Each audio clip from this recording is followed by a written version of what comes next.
Well, welcome everyone to the first of 2023 STEM Ecosystems Community of Practice webinar. For those of you new to this initiative, the STEM ecosystem supported by TIES, which you can find at stemecosystems.org, harness the power of business and industry, funders and foundations, K-12 schools, higher education, and more to find solutions to common problems and to build thriving communities.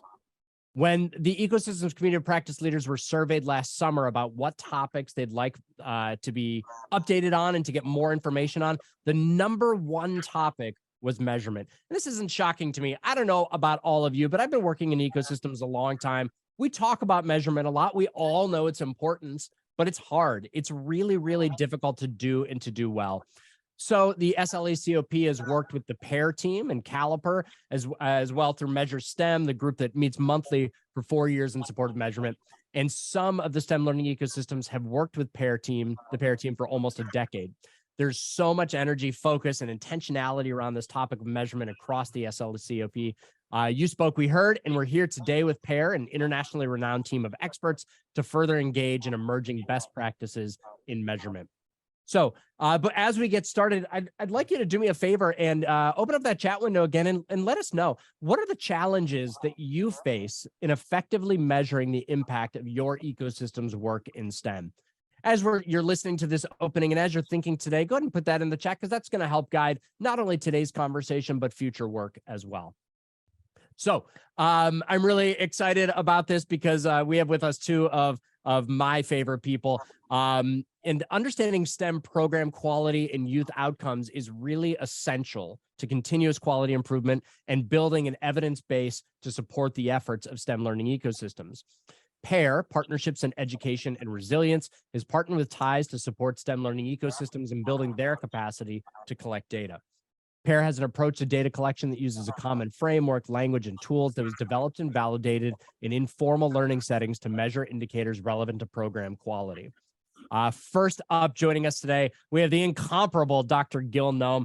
Dr. Noam is an associate professor at Harvard Medical School, focusing on prevention and resilience, serves as the chair of Partnerships in Education and Resilience, PEAR, and leads the Institute for the Study of Resilience in Youth at McLean Hospital.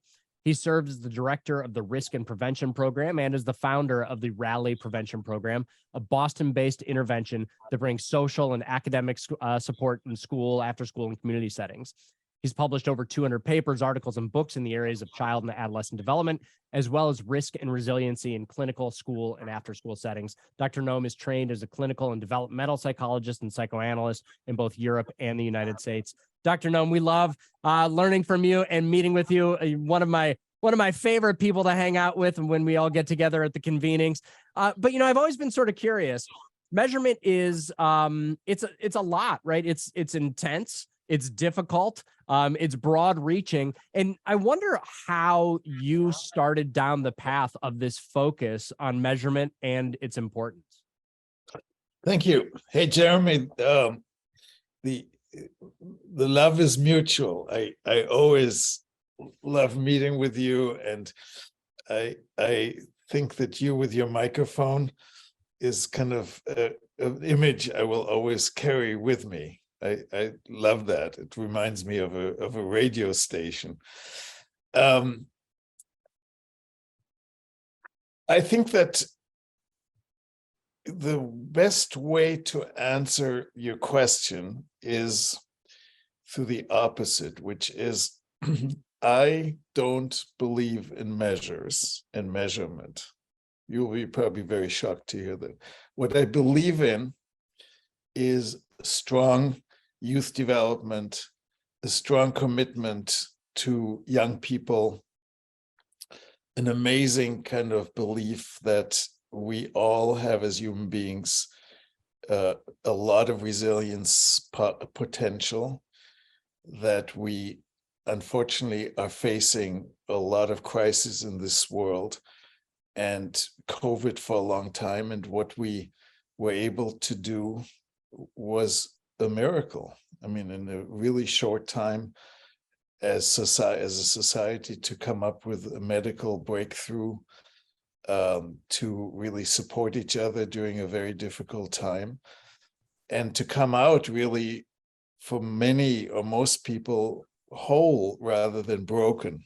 So that's what drives me, and that's why I think this kind of connection of academic success, STEM, as kind of engines for change for young people, for their opportunities, but also for the adults who are supporting them. That's the essence. So what's this measurement thing?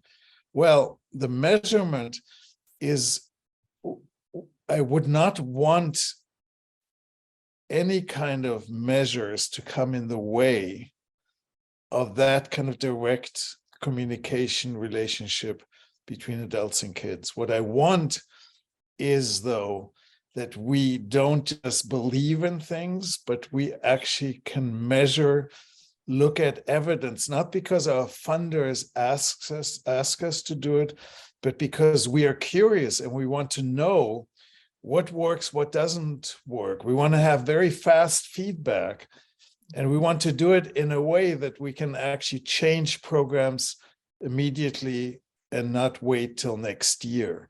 And that all requires measure. So in that context, I'm very much into measures, assessment, data systems, and even sometimes I consider myself even a data geek. But whenever I notice that it's getting in the way, and I'm really more a researcher than a kind of healer or a person who really wants young people to thrive, then I step back from the measurement and say something is wrong. I'm going too far on the measurement side.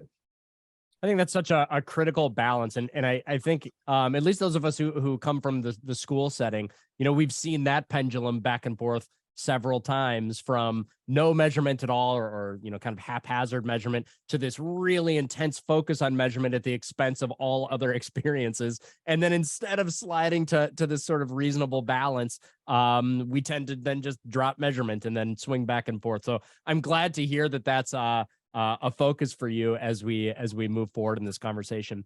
We also have with us Kristin Lewis-Warner at M. She's a senior consultant of STEM partnerships at Partnerships in Education and Resilience PEAR. She has a BA in developmental psychology and a master's of ed in learning, cognition, and development. She's a research evaluation and partnership professional with over 20 years of experience in the education sector, with a focus in STEM learning, social emotional development, out of school time, teacher professional development, student-centered learning, and partnership development. Lots of buzzwords, but a lot of my favorite buzzwords, frankly, Kristin. So my question for you before we kick this off is that we've been working with PEAR for years now. You guys have been sort of an omnipresent measurement expertise center at all of our convenings for quite a long time now. What's new? What's in the pipeline that we should have, that we should be looking forward to and keeping our eyes open for in 2023 and beyond? Thanks for having me. I'm thrilled to be here. Always love joining with the ecosystems and with Ty's team. I would say one of the big areas that PEAR has done and is now just pushing forward all the more is kind of data storytelling, right? So there's this amazing push to be able to have our partners, whatever degree they feel comfortable with data, being able to have live data, usable data, and tell their stories through data. So it's not about requirements or kind of having to put things into, just getting funding. It really is about learning about the program. And I think for myself, before coming to PEAR, I did years and years of evaluation. And a lot of times that was like compliancy required or reports that had to go on a shelf typically because they were so dense. I think the best part about the work that we do is it's really living and it's really working to partners. So I'm hearing people in the chat say things like challenges that they're having are like using reliable systems, working with measures at work, being able to get data back because it's so hard. And so I think what we're trying to really do is help those partners to be able to get that data and learn from the data, that's showing that they're really strong in areas, and more importantly, areas that are a challenge or a growth point to be able to work, especially as a collective, as an ecosystem, to learn from each other, work together. So I would say the storytelling lens of PEAR is just elevating all the more. I don't know if everybody's hearing this, but I'm getting some messages that there's a little bit of echo and voice on my voice. I apologize for that. I will try to take care of it. I don't know if it'll happen today. We will see, but we'll try to muddle through. But you get to stop hearing me very, very shortly here. Until that happens, though, Kristin, thank you for that. I think that's why the SLACOP and TIES are so focused on PEAR, is that it's not about here's a bunch of tools, use them, don't talk to us. It's about this really deep partnership to figure out exactly not only what tools you need, but what to do with the results and the data that you get from those tools. So as I mentioned in the opening, a couple of things. Number one, those of you listening, as you think of questions, as Gil and Kristin start talking, please go ahead and put those in that Q&A tool, back channel in the chat. We'd love to talk with you there. And I also mentioned in the opening that in a recent survey of STEM leaders within the ecosystem following Bay City, the number one issue that leaders wanted to learn more about is measurement. We all want to know about the field that you and your team work in every day. Why do you think there's such a sustained focus, intentionality, and interest in measurement in this work? Gil, do you want to take that, or you want me to jump in first? Yeah, go ahead, Kristin.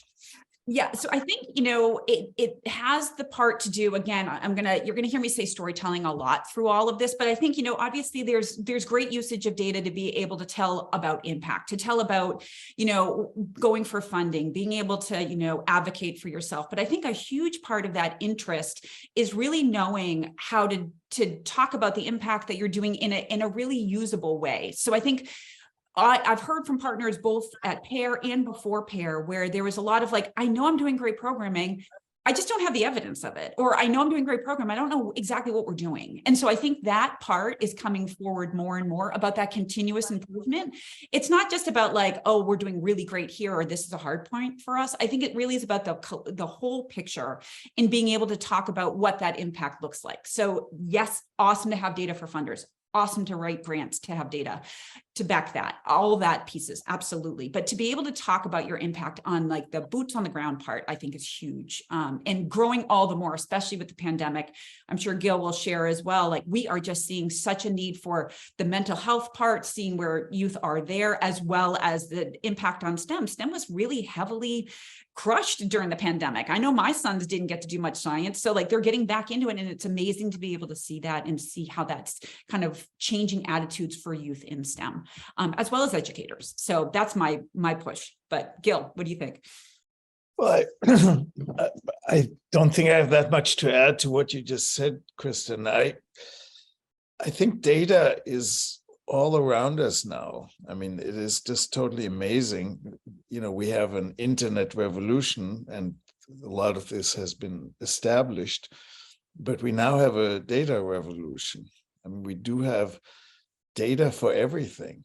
And, the watches we wear, all the interactions we have. I mean, this data, it's scary because there's too much data on all of us that is readily available to everyone, or to at least some people. And, we have countries where data is used against the population, and that's very scary.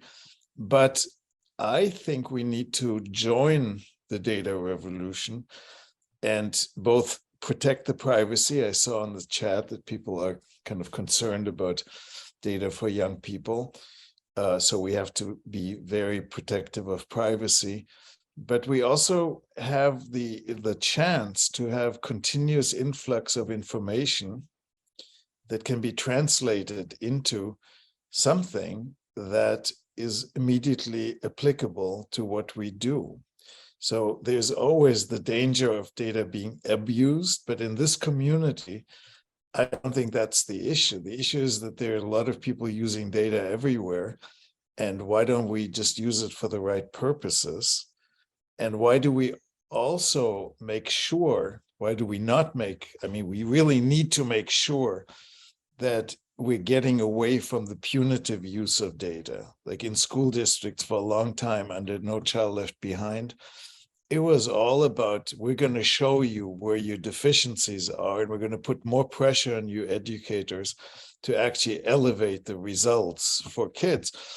A lot of that is actually good to know how a school does, but what it was used often was against students and parents by saying, you are failing, not the system has to change. And I think that it's really time to get beyond that. And I think we're making good progress to use it for improvement, for quality, for knowing what we call at PEAR, we call it knowing every child, and then kind of educating them according to who they are rather than according to the curriculum that they have to fit into. You know, I always talk about a couple of major failures I had in my school career, and one of them was that I was part of the implementation of Bob Marzano's teacher evaluation system. And paragraph 1 of the Art and Science of Teaching says something along the lines of never, ever, ever use these measurements for anything punitive, or they won't work. And we immediately tied teacher compensation and salaries to this system. And what that meant was that none of it was real. It all became faked data in order for, to get scores higher. And I think that's such a critical thing that we have to think about, that if we want real improvement, then there can't be these massive negative consequences to the data. We have to build this culture of growth and of learning from each other. And I know that that's what your tools do. So I'm really excited to learn more about those. So Kristin, what are you going to share with us as we start today? Yeah, I'm actually going to pull up a slide, and Gil's going to kind of walk us through both kind of the base of who PEAR is, as well as the services and offerings we have to kind of kick us off today. I'm going to full screen share. Hold on one second. There we go. Go ahead, Gil. Yeah, okay. So, before I mentioned that measurement has to flow out of a set of beliefs and a set of priorities. And I mentioned the priority of knowing every child, connecting to people through strong relationships. And I think that is a relational turn in many things we're doing. So there's a data turn in society, but there's also, I see, a relational turn, a kind of taking seriously notions of empathy, connection, understanding, perspective taking. There's definitely that in the midst of all the other kind of problematic things.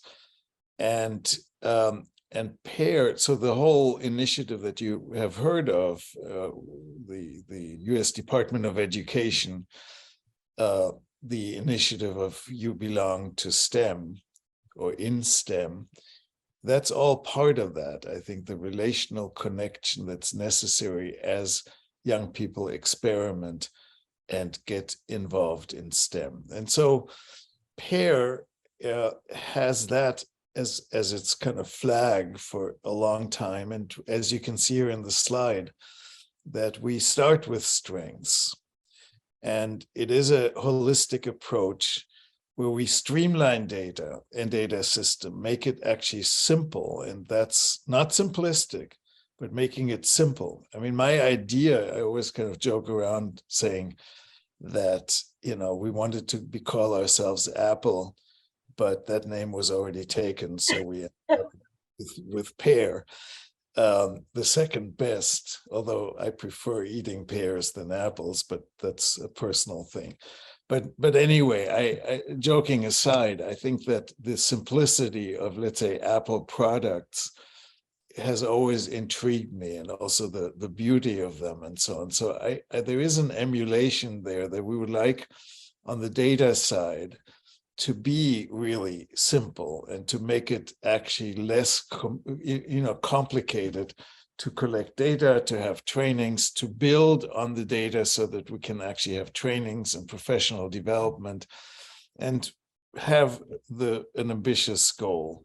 If you go back for 1 second, I just want to, because you jumped ahead, I just want to mention the Clover model. We have presented to you all at other times, but it is important for us to do everything we do from the perspective of thriving. What is a young person and an educator? What are they in terms of thriving? And so we came up with 4 elements of that: the physical self, the willful self, the assertiveness, the voice, the relational self, which is belonging, and the reflective self, which is kind of the meaning-making sense. And our idea here, and we have really some good evidence for this, is if you have those 4 components in a school, after school setting, there are also socio-emotional components. You actually have a thriving young person or a thriving adult. You can apply that to them too. And that's our North Star. That is also what underlies our data system. And I want to go to the next slide. And the next slide I will do, pretty fast.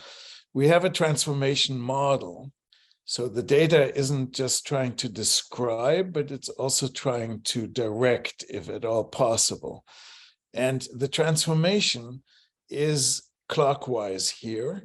We start with assessments when we enter a system. So if we start collaborating with you, and we hope to collaborate with as many of you as possible, when we collaborate, we lay out some data that we will describe to you, some assessments that give us the foundation of what a system does and need, and where the students are, what their student voice descriptions are, of where their minds are and their learning. We then go from there, from that system that gets put into what you see on the bottom here, the PEAR data platform. It is a platform that is freestanding, but you can incorporate, you can pull it into the system that you already have, or you can pull your data into our system and we manage the data that you have. So it can go either way. It's very simple to do. From there we go clockwise to coaching, training, and PD. So we want this to be actionable. We want the data to be living data and making a difference. So we consult, we help people to actually interpret the data. We work with leadership teams around the data and the implication of the data. From there, we go clockwise to actually rolling out some advisory curricula, some SED groups, socio-emotional development, group interventions, mental health resources, and STEM modules. From there, as a final point, we get to the end of the school year, for example, where we then do a report for you, the DNA report. We work with a number of your ecosystems to create individualized reports that you can use with funders, but we also want to use that data for you during the summer or even before to already plan how you want to implement certain new things and how you want to improve the system. So you can see it's a transformation tool or a set of tools, but what we also can do is enter your system wherever you want. Today, we're really looking at not clockwise, but the top and the bottom left quadrants, right? The data system. And we're not so much concerned with the two right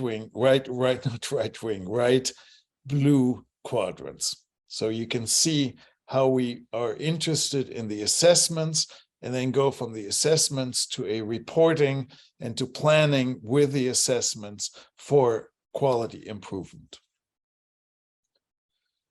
Do you want to do this, Kristin? We have you down for it, but I'm happy. Okay, no, okay. I'll do it. Well, actually, Dr. Noam, before you start, Karen was asking in the chat where the STEM learning dispositions live within that Clover model. Okay, so can you go back to the slide, the Clover slide? Yeah, I was actually just seeing that, Karen, as well, and thinking through it. For me, it definitely, I feel like all the components of STEM can be in each of these leaves, but I'm going to have Gil be able to bring that forward as well, because there is a lot of you belong in, you have that relationship with your teacher. You're hopefully doing active engagement where you're hands-on learning. You're hopefully having youth voice in there through assertiveness and agency. You're hopefully having reflection in your STEM activities where you're thinking about the learning throughout it. So that's my first response. I was right about to type that up, but then let's see what Gil has to say too. Yeah, no, that's a great way of putting it. I think that, just so you know, PEAR had received funds for a national conference, which we held during COVID, to track and to make recommendations of how STEM and SED, as we call it, but also SEL and 21st century skills fit together and how they should be together. And our mantra then was, you can do SEL without STEM, but you can't do STEM without SEL. There's just no way that you can do modern, innovative STEM without really focusing on teamwork, on exploration, on any of the kind of things that you have to do in the workplace or in college. They're all kind of integrated into STEM. And so based on that, we got a grant from NSF to actually do a lit review of research that has been done on the at the interface between STEM and SEL. In the meantime, through this work, we haven't finished that lit review, but we were really surprised how many papers there are. We thought it was actually a dearth of research, but there's a lot out there. What we have actually done is to integrate the two even more so that they become one and the same process, two sides of the same coin, or sometimes we would call it the double bottom line. What we see, for example, active engagement, which is a psychological kind of component of how you live with your body, whether you meditate, whether you find ways to calm yourself. That on the STEM side is hands-on STEM. That STEM has to be visceral, it has to be direct, it can't be just book learning. That's the component where STEM comes into play with this cloverleaf. The second cloverleaf of assertiveness has to do with STEM needing to be something that young people are engaged in. They have to say to themselves, I'm curious, I want to know something, I'm assertive in my learning. And it also means that they have to learn in small groups to take leadership and to actually find ways to kind of collaborate in teamworks. That then directly gets to belonging as a quality STEM idea. It is about how do we address things together. It shouldn't be an isolating process. A lot of STEM happens in teams, and it happens through good mentorship, and it happens to a lot of why questions, inquiry questions, rather than just trying to get the right answer. That whole kind of assessment towards the right answer, it kills any good STEM work. It really is an antithesis to good STEM. And finally, reflection is kind of the issue of what are the principles here? When we step back, what do we actually understand as rules that kind of govern some of the STEM world? So you can see here how we can get to a place where STEM and SEL are so much interconnected that at the end we can say any activity that you do at STEM should be simultaneously an academically connected outcome that isn't only about how people feel, but is also how people understand the world they live in. I don't know whether I've answered the question, but I think the connection is very, very strong. Absolutely. Thank you so much. Okay, so just to be fast here, and I know I say that and then I'm not fast. I recognize this, but I will try my hardest. This is one of the dangers of a professor job, that you kind of, are supported in talking too much. So I apologize. But I do want to just let you know that the way we approach this area of work is to create, that we've created with the support of the Noise Foundation, which has sunset in the meantime, but still lives on as STEM Next. We have created common instruments, and those common instruments are free, they're available, and they were supposed to get away from the kind of fragmentation of the system, like as an instrument here, an instrument there, and towards something where an ecosystem can actually collect data across the system, but also this whole ecosystem initiative, TIES, led by TIES, can actually pull data from everywhere. It is not an idea that everyone has to use the same measures, but it would be great if everyone uses some measures and then adds on their own measures. And so that's what we built. And we have 3 components. One is youth outcomes. So this is where youth voice comes in. We want to know what the young people have to say. For a long time, this was rejected by the academic field because people are saying, oh, self-report, you don't know, and, you know, people lie, and, you know, what do you really get? Well, that's ridiculous. And I've always, for a long time, this is a good example where the academic needs were stronger than the youth needs. And we had to flip this. What is a youth development initiative if it doesn't ask young people what their experience is and how they evaluate themselves? So that's very important here. The second part, again, clockwise, are educator outcomes. We are interested not only in the learning of young people or the assessment of the teachers of the students, when we do have assessments for that, but we're also interested in how teachers use their teaching to learn. They need to get engaged with the material. They can't be estranged from the materials themselves. And this is a very complicated issue for the out-of-school time part of STEM ecosystems, because often the educators are not trained in the topics they're teaching. They have to kind of establish that as they go. So that's the assessment on that side. And the final assessment is program quality. There we developed the DOS, dimensions of success, 12 dimensions to really get at the core of really positive, strong STEM experiences. That's used widely, and we have 2 new components to that. First of all, we've developed, in collaboration with Outward Bound, a DOT, D-O-T, Dimensions of Thriving. So there's also, if you're interested in the connection between the 2, you can use those 2 elements.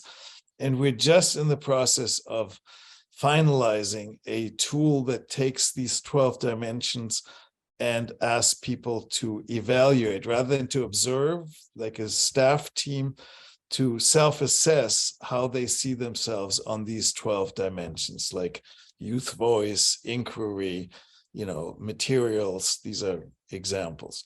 The final thing in this triangle, and we really believe in the triangulation of this, the final part of this is what's also needed is performance instruments. And we think about this almost like gaming. You do STEM, and as you do the STEM, the assessment of that becomes just whether you can or can't solve some of these problems, and not just whether you get the right answer, but the process of how you get this to these answers. So that's a very complicated thing. We're in the beginnings of this work. We're doing this with Kerry Snyder and some of his colleagues in Dr. Cunningham's lab, but stay tuned about that, because then it's not a triangulation, but a, I don't know what the expression is, quadrangulation or something like that.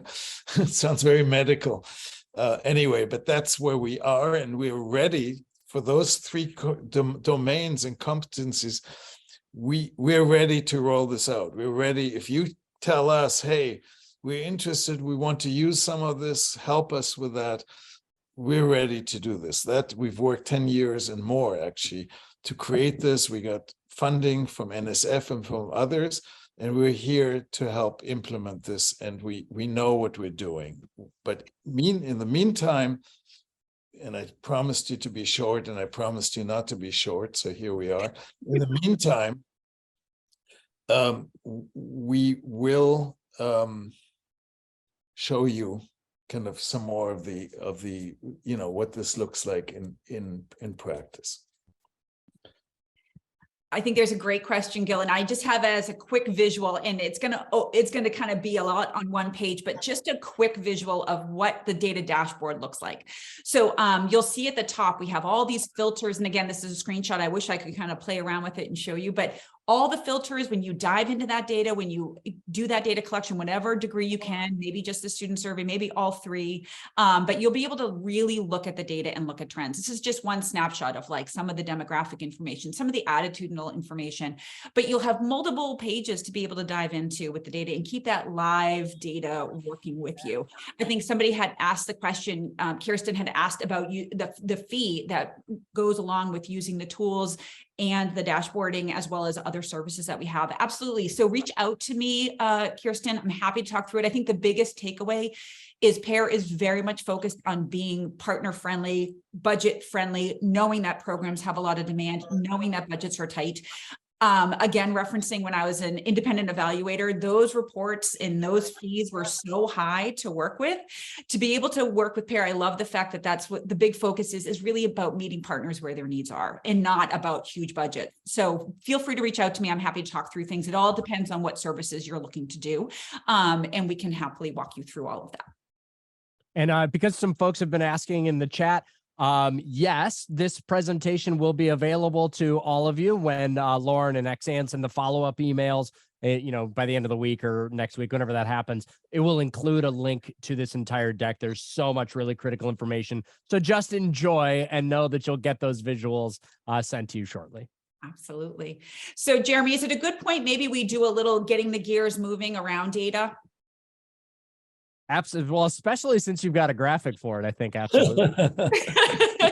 Well, we want the people here participating with us today. We have many of our ecosystems that we are partnering with, people who are interested or have explored it with us, but maybe, haven't put their toes in the water around data.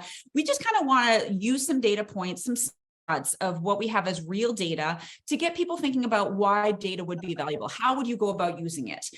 So this visual here I'm going to give you is just actually real data that was collected from last June up until this past December. This is a snapshot of our student data, and it's showing positive change on a retrospective self-change survey. So that pretty much means the students complete the survey once at the end of the program. They reflect back on how their attitudes changed. So you'll see that Dr. Noam kind of talked through like all those scales. So when it comes to the common instrument, it will have things that are related to 21st century skills, critical thinking, perseverance, those relationship pieces. There'll be things related to STEM engagement. There'll be aspects about enjoyment, anything around career knowledge and interest, identity and activities. So this data set here represents, you'll see up the number right there, 2,821 students.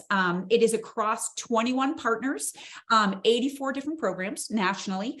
And we thought it would be interesting just for people to take a pause, look at this data. If you're not in data, if you don't use data, if you got this in your dashboard, what would this tell you? How would you use this? What would it raise as curiosities or concerns? So if people want to share in the chat, or maybe if somebody wants to come off, I'm not sure if we have time for that, but we wanted to just give this as a visual. And I think one thing we do want to put as a caveat, while this is one snapshot of data, it's important to know this was collected in the past year. So partners who may have gotten their legs under them a little bit faster, might have had staffing to be able to take on data collection. They reached out to us. They wanted to do collection. So maybe those numbers might be a little bit, self-selected of people who are ready to do data collection post-pandemic. So keep that in mind. But also, what trends are you seeing, or how would you use this data? I'm gonna try to do my teacher hat and be quiet for a minute.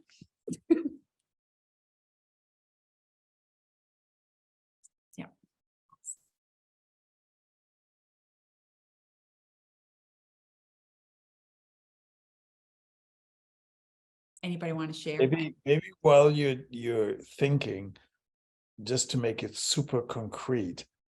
So 80% of young people, because this is self-report, student voice, in these programs are saying that their STEM engagement has increased since the beginning of the program. That's how you have to interpret it. Mm-hmm. And on the other side, 55% are saying, I don't really identify as somebody who does STEM. So they're enjoying it, but they're not identifying it. They're not owning it. So how, as a program lead, could you use that? I also love, things like STEM engagement, such a squishy word. And I know we have to use it and it's important. Engagement's important, but it's very squishy. But students self-reporting that their critical thinking skills and, to me, even more importantly, their perseverance have increased by 76 to 81%. That's really incredible. And that's something that every school I've worked in is really focused on. Yeah. But just to be clear, this is not saying that it has increased by 75%, because that's a whole other measurement. Sure. Yes. I apologize. Yeah. 70% of people, Yes, students exactly. said it increased. Yes, I apologize. No. But it's equally important then to see, how much has it increased. That's why I think having these performance measures also becomes very important. So you can not only say how many young people have said they increased, but also how much have they increased, right? By kind of more objective measures. So that's why this triangulation becomes very important. So I'm seeing in the chat, Karen had mentioned that STEM activities being much lower compared. We see that just even outside of the snapshot of data in the past year, we see that historically across the board. And, I don't want to simplify it and say, but oftentimes, and Exan's here, and we've actually worked with Exan in years past, it was something that we saw with her data as well. And it was like, why is that happening? And then sometimes it's as simple as sometimes kids don't know when they're doing STEM. Sometimes they don't know what is STEM. So it could be, highlighting opportunities that they're doing that are STEM related or activities or promoting access. The other part might be they might just not have had access to get out and go do things, or maybe kind of seek out other activities outside of their programming related to those activities. That's another thing that we've seen as well. So kind of calling it out, labeling it explicitly as STEM, as well as just access to STEM activities, maybe going to a museum, maybe going online and being in a, STEM website. I think other people were saying kind of digging into STEM identity and activities would be something that they would want to see why that trend was happening. That's a perfect lead in to our next slide. If we could kind of transition over, because I want to just kind of be interested in holding time. This is actually direct data from one of the ecosystems that we have been working with for many years now. And it's kind of driving us right down to that STEM identity item. So while that national set includes this data, this is just this one ecosystem's data. And we're bringing this forward because it's telling really important data. So when you look at aggregate data, it tells you one piece of the story. You want to dig deeper. This is a part of where you can dig deeper. So here you are seeing across 6 different programs. All of them had significant differences happening. You'll see A through D programs all had 3 or above. So a 3 means that students were feeling the same. If it's above that, that means that they're feeling that their identity is improving in kind of that area. They're feeling like they're connecting and they have more identity in STEM. Those 2 programs, E and F, they're having some challenges around getting students to feel like they can identify with STEM. Why is that? And again, I think a really important thing to do is not having data punitive. The big part here is to be able to work as a collective and be able to learn from each other, especially as ecosystems, right? So you can look at, okay, what is program A doing, that might help inform program F or E, or vice versa. Like, what are the challenges that maybe program F might have had? Again, we're talking about one snapshot of data time, right? So it could be a certain sample, it could be a certain time, it could be what have you. So maybe that explains it, but it allows you to dig deeper. And I think the bigger point, if we look at it as well, we go to the next one, is it's really an opportunity. So again, I always lead with great to know when you're doing something great, lovely. Where there are challenges, that's where you have learning opportunities and growth opportunities. So being able to work as a collective and learn from each other, to be able to kind of say, well, what did you do as a best practice? Or what was something you learned from that?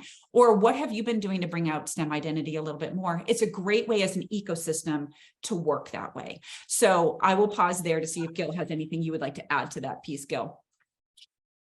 The only thing I would like to add is, again, the privacy issue. You don't want to humiliate program E and F.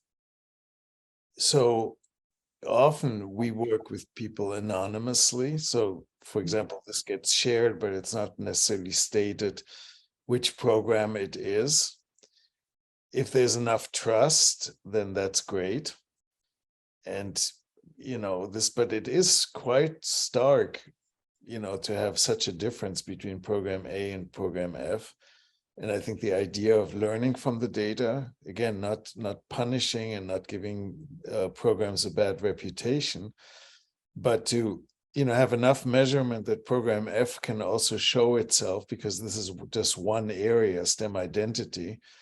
And maybe STEM identity wasn't really even the focus of that program. So there's also the issue of what do programs really want to accomplish? So to see where does program F shine and where does program A actually not have the greatest results? All that you can do once you use data, but it's very important for the buy-in to not use data in a kind of negative way, but to stay with an asset orientation that we all embrace.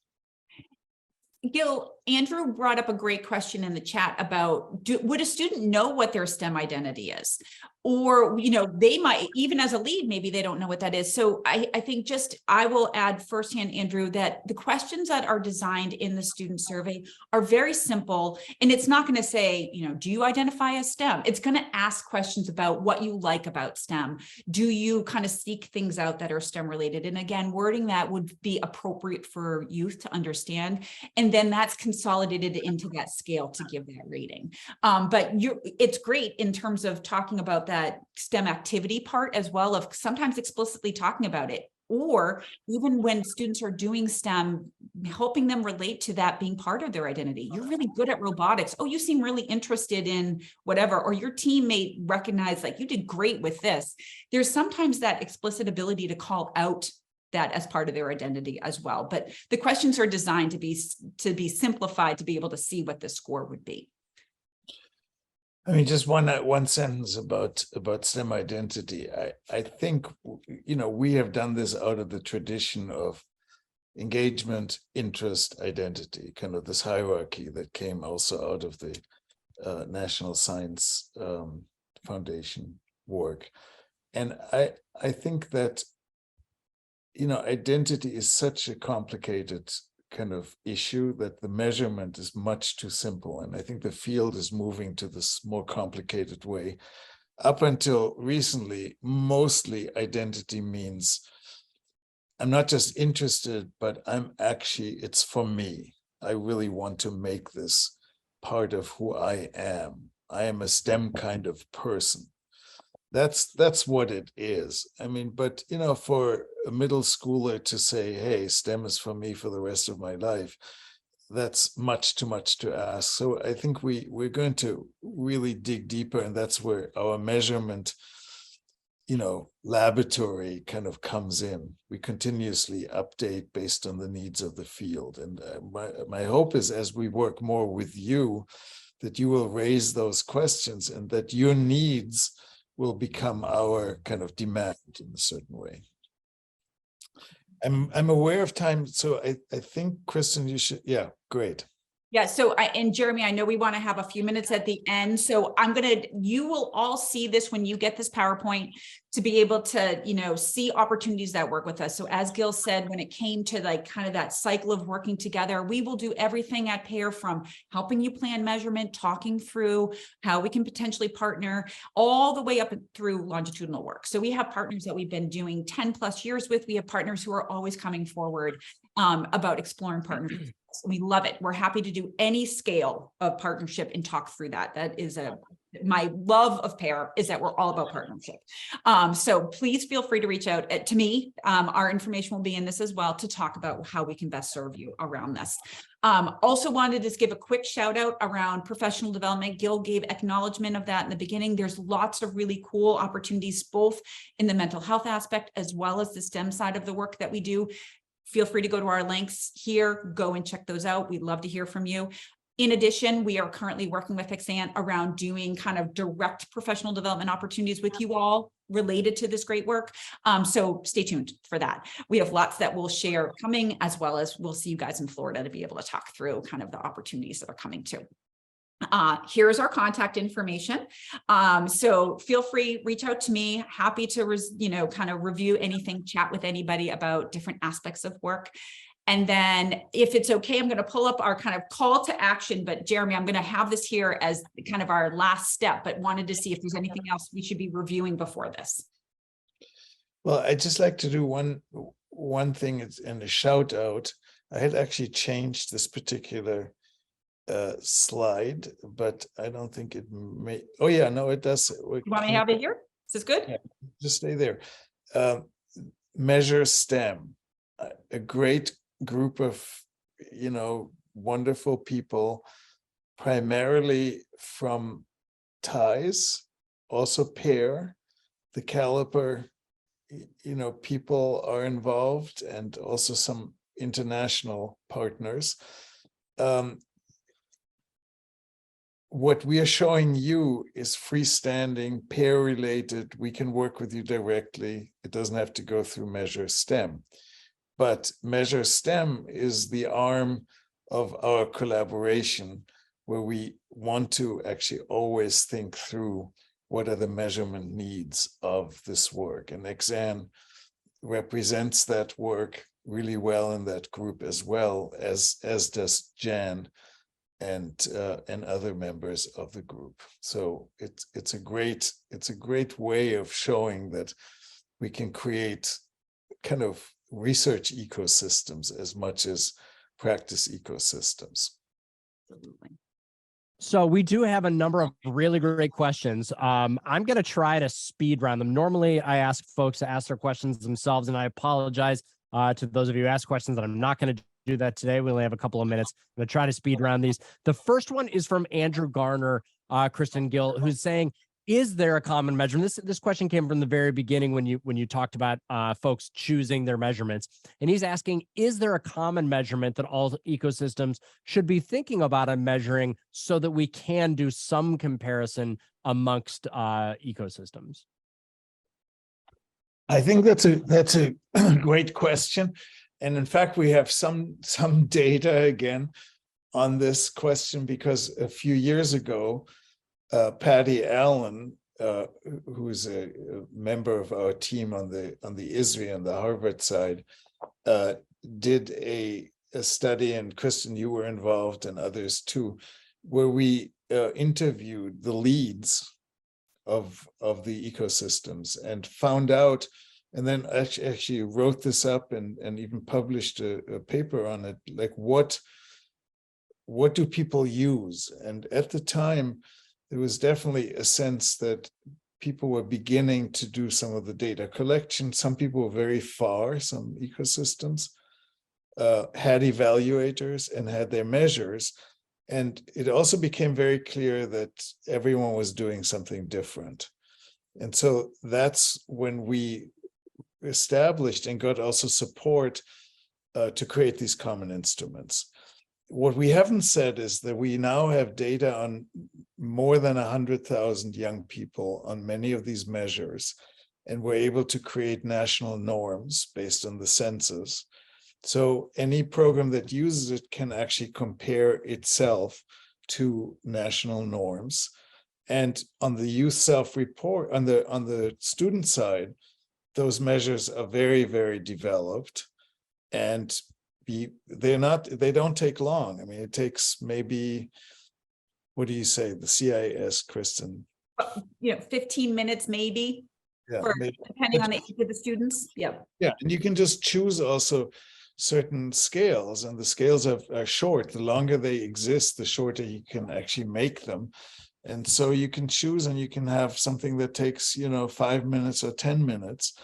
The same is true for the educator side of things, and DOS has been used to observe over 1,000 programs, and they're also now norms. So I would say those instruments now exist, but we also want to be sure that you know that there is a website that is called ATIS that has a big number of assessments in the field, all the ones we could find that have psychometric properties, where you can actually choose your own assessments. So they're not ours, they're the ones of the field.